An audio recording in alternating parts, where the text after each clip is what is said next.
رجب شریف کے مہینے میں روزے کی کیا فضیلت ہے، اس ویڈیو میں سماعت فرمائیں۔ ناظرین کرام، السلام علیکم ورحمۃ اللہ تعالیٰ وبرکاتہ۔ اللہ سے وجل آپ سبھی حضرات کو سلامت و باکرامت رکھے، خوش رہیں، آباد رہیں آپ۔ رجب المرجب شریف کے مہینے کی آمد ہے۔ یہ مہینہ بھی رحمتوں والا، برکتوں والا مہینہ ہے۔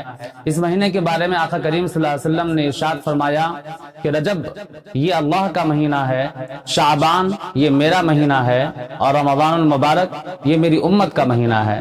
تو یہ مہینہ بھی کثرت سے عبادت کرنے کا ہے۔ اس مہینے میں جو انسان عبادت کرتا ہے، اللہ تبارک و تعالیٰ اس کی عبادتوں کو جلد قبول فرماتا ہے۔ جو دعا کرتا ہے، اللہ تبارک و تعالیٰ اس کی دعا کو قبول فرماتا ہے۔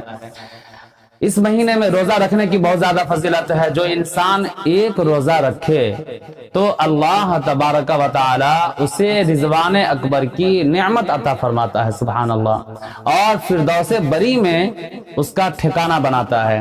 جو 2 روزے رکھے تو اللہ تعالیٰ اس کو دوگنا ثواب عطا فرماتا ہے۔ اس کے اور جہنم کے درمیان ایک خندق حائل کر دیتا ہے، جو خندق 1 سال کی مسافت کے برابر ہے۔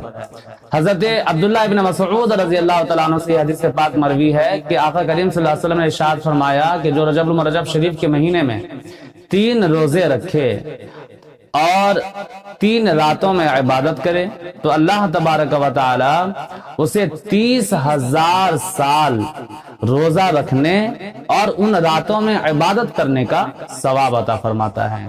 تو اس مہینے کی بہت زیادہ فضیلت ہے، بہت زیادہ برکت ہے۔ یہی رجب المرجب شریف کا مہینہ ہے جس مہینے میں اللہ تبارک و تعالیٰ نے حضرت موسیٰ علیہ السلام کو ہم کلامی کا شرف عطا فرمایا تھا۔ یہی وہ مہینہ ہے جس مہینہ میں اللہ تبارک و تعالیٰ نے حضرت ادریس علیہ السلام کو آسمان پر اٹھایا تھا۔ تو یہ مہینہ بہت ہی برکت والا اور فضیلت والا، عظمت والا مہینہ ہے۔ لہذا اس مہینے میں آپ زیادہ سے زیادہ کلمہ طیبہ کا ورد کیجئے، یعنی لا الہ الا اللہ محمد رسول اللہ صلی اللہ تعالیٰ علیہ وسلم۔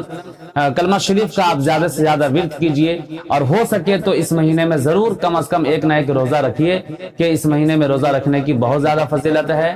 آپ حضرات سے گزارش ہے کہ اگر میری ویڈیو آپ حضرات کو اچھی لگتی ہے تو میری ویڈیو کو ضرور آپ حضرات لائک کریں اور میرے چینل کو سبسکرائب کریں۔ اللہ تعالیٰ آپ سبھی حضرات کو سلامت رکھے اور اپنے حفظ و امان میں رکھے۔ السلام علیکم ورحمۃ اللہ وبرکاتہ۔